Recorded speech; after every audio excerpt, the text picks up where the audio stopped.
Argentina, നിങ്ങൾ ഫുട്ബോളിലെ രാജാക്കന്മാർ മാത്രമല്ല, ഫുട്ബോളിലെ കംബാക്കിന്റെ രാജാക്കന്മാർ കൂടിയാണ്. 85 മിനിറ്റ് വരെ തോറ്റു നിന്നൊരു ടീം ആരും പ്രതീക്ഷിക്കാത്തൊരു കളി കളിക്കുന്നു. ആ വിജയം അവര് സ്വന്തമാക്കുന്നു, ഫൈനലിലെത്തുന്നു.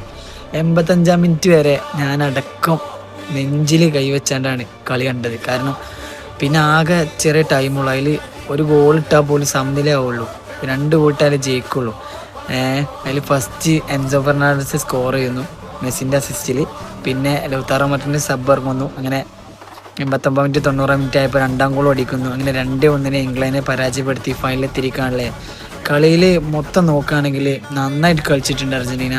ഇംഗ്ലണ്ട് മോശമല്ല, പക്ഷേ ഇംഗ്ലണ്ടിനാട്ടിലും എത്രയോ പടി മുന്നിൽ തന്നെയാണ് അർജന്റീന കളിച്ചിട്ടുള്ളത്.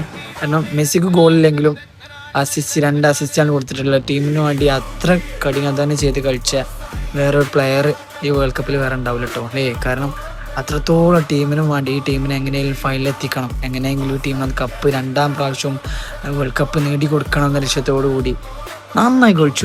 What A game! നല്ലൊരു മെസ്സിൻ്റെ ഏറ്റവും മികച്ചൊരു കളി എന്നൊക്കെ പറയാം നമുക്കില്ലേ. ഇന്നലെ കണ്ടത് ഗോളില്ലെങ്കിൽ കൂടി ആ ഒരു ഗോളിലേക്ക് എത്തിക്കാനും വേണ്ടി അയാൾ ഇന്നലെ എത്രങ്ങാനും ശ്രമങ്ങളാണ് നടത്തി. അതിൽ 2 ശ്രമങ്ങൾ ഗോളായി അല്ലേ. പിന്നെ ഇംഗ്ലണ്ടിനെ പറയുകയാണെങ്കിൽ ഗോൾ കീപ്പർ പിക്ഫോർഡ് സേവടാ. മക്കലിസ്റ്ററിൻ്റെ ഒക്കെ 1-2 ഹെഡാണ് സേവ് ചെയ്തത്. പിന്നെ എൻസോൻ്റെ ഒരു ഷോട്ട് തട്ടി, പക്ഷെ എൻസോൻ്റെ പിന്നെ അതിന് ശേഷം വന്നത് ഗോളായി. അർജന്റീന നിങ്ങൾ തൂക്കിയിട്ടുണ്ട്. അപ്പോൾ ഇനി ജൂലൈ 19 സ്പെയിനായിട്ടാണ് ഫൈനൽ. അപ്പം വാമോസ് അർജന്റീന.